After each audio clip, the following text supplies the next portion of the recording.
On continue avec vous, Alexandre. Donc, vous avez l'air d'excellente humeur ce matin. Comment est-ce que ça se fait? Eh ben, pour tout vous dire, je reprends un peu confiance en la justice française, chère Liselotte, aujourd'hui. Je vais vous dire, je trouve qu'on est un petit peu dur avec les avocats véreux, les juges corporatistes et les magistrats corrompus dans le fond. On passe notre temps à dire qu'ils sont laxistes, à donner seulement 4 jours avec sursis à des narcotrafiquants, meurtriers en série, violeurs, pédophiles, multirécidivistes. Mais peut-être qu'on abuse un peu. Oui, je dois vous avouer qu'après toutes ces années à m'agacer et à hurler de rage seul dans mon oreiller en apprenant la 44e condamnation de Yacine F au hasard, j'ai pu légèrement m'emporter. Effectivement, il n'est pas impossible que dans mon appartement, j'ai longtemps joué aux fléchettes avec la tête ronde et mal rasée d'Éric Dupond-Moretti en cible, ou que j'ai renommé mon tapis de bain Didier Migaud. Mais tout ça, c'est terminé maintenant. Comment ça, vous êtes en train de devenir gauchiste, Alexandre? Pas du tout, au contraire. Comme vous avez pu l'entendre un petit peu plus tôt dans cette matinale, je me trouvais hier dans la même salle qu'un centrafricain qui a violé une de mes connaissances, et je dois vous dire que je suis un peu plus à droite chaque jour pour ne rien vous cacher. Mais pourtant, je ne connais personne d'aussi à droite que vous, Alexandre. De mon côté, je connais une personne qui travaille à ligne droite en tant que rédactrice en chef. C'est une femme qui mesure 1m80, dont le nom commence par Lise et finit par Lot, et qui est tellement à droite que quand elle se déplace dans la rue, elle fait des tours sur elle-même pour aller toujours plus à droite. Et puis, Lise-Lotte, je suis certain qu'en cherchant bien, vous avez bien une ou deux connaissances qui sont plus à droite que moi. Mais sinon, on peut demander à la presse de gauche. Je suis sûre qu'ils connaissent eux-mêmes encore mieux mes connaissances et qu'ils auront plein d'idées.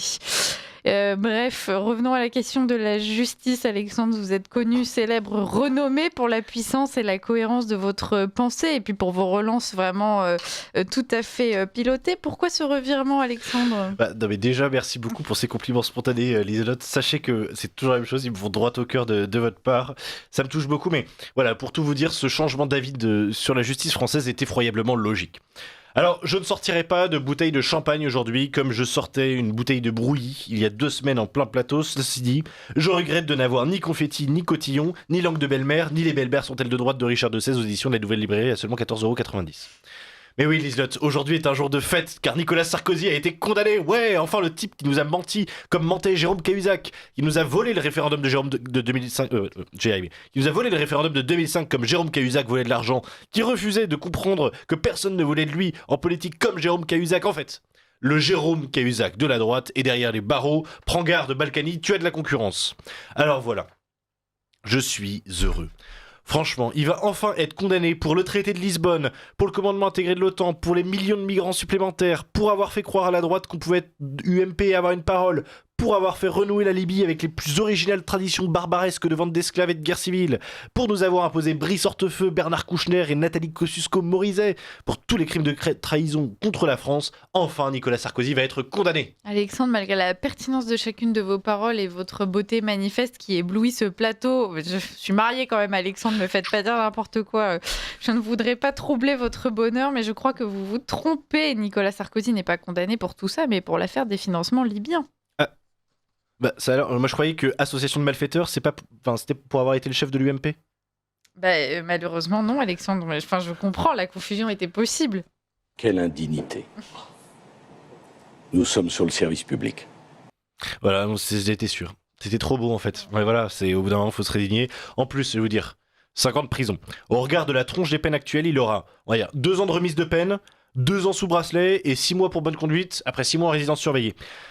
Vous voyez, je vais vous dire, c'est ça le problème avec les juges du syndicat de la magistrature. En fait, quand ils en ont vraiment envie, ils ont pas de mal à condamner fermement, mais pour les mauvaises raisons. Condamner Nicolas Sarkozy pour association de malfaiteurs, c'est comme condamner Al Capone pour fraude fiscale. C'est comme critiquer Bruno Le Maire pour son revers au ping-pong. C'est comme critiquer Rima Hassan sur sa couleur de maillot de bain, ou comme critiquer Alexandre de Galzin de manière générale. Mais oui, effectivement, ça n'a aucun sens, Je Alexandre. vous le fais pas dire. Le type passe 20 ans de sa carrière à escroquer les Français pour un oui ou pour un non, et là, on lui reproche une affaire nébuleuse. Alors, dans son cas, association de malfaiteurs. Alors, ça veut quand même dire qu'il est condamné pour avoir laissé des types comploter pour récupérer de l'argent qu'il n'a pas récupéré pour lui. Bon, 5 ans ferme, ok, mais c'est pas assez concret là, on parle pas assez aux gens, messieurs les juges, il faut un peu de pédagogie, de populisme à la limite.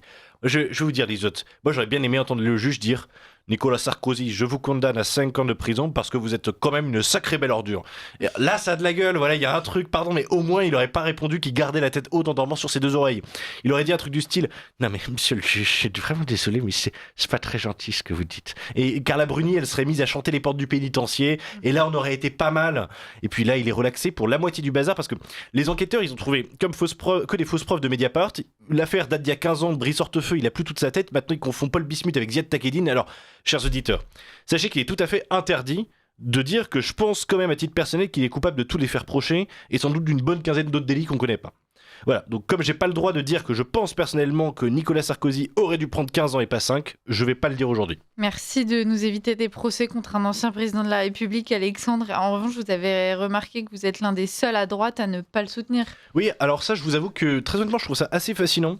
On a un arc républicain qui a commencé des députés macronistes pour aller jusqu'à Marine Le Pen, en passant par Le Figaro, Le Point, Frontière, même des identitaires qu'on ne citera pas parce qu'on les aime bien, hein, voilà. Mais tout le monde s'est insurgé contre le fait que Nicolas Sarkozy aille en prison.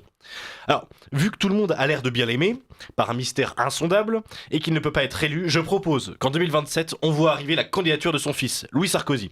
En plus, il a choisi comme cible des élections municipales pour ville le slogan préféré de son père, Menton. Alors, on va éviter de rejoindre la grande campagne médiatique de promotion de Louis Sarkozy, parce que d'ailleurs, je pense qu'entre les reportages torse nu, les articles de presse sur ses tatouages, on est déjà pas mal au fond du gouffre, mais vous vouliez aussi nous parler d'un autre sujet, Alexandre. Oui, alors je l'évoquais tout à l'heure lors d'un lumineux décryptage qui, je pense, a ébloui par sa clarté et son intelligence tous les auditeurs, mais je parlais de Nigel Farage. Alors, nous avons fait appel à un excellent doubleur et je voudrais qu'on écoute un extrait de ce qu'il disait l'autre jour à la télévision.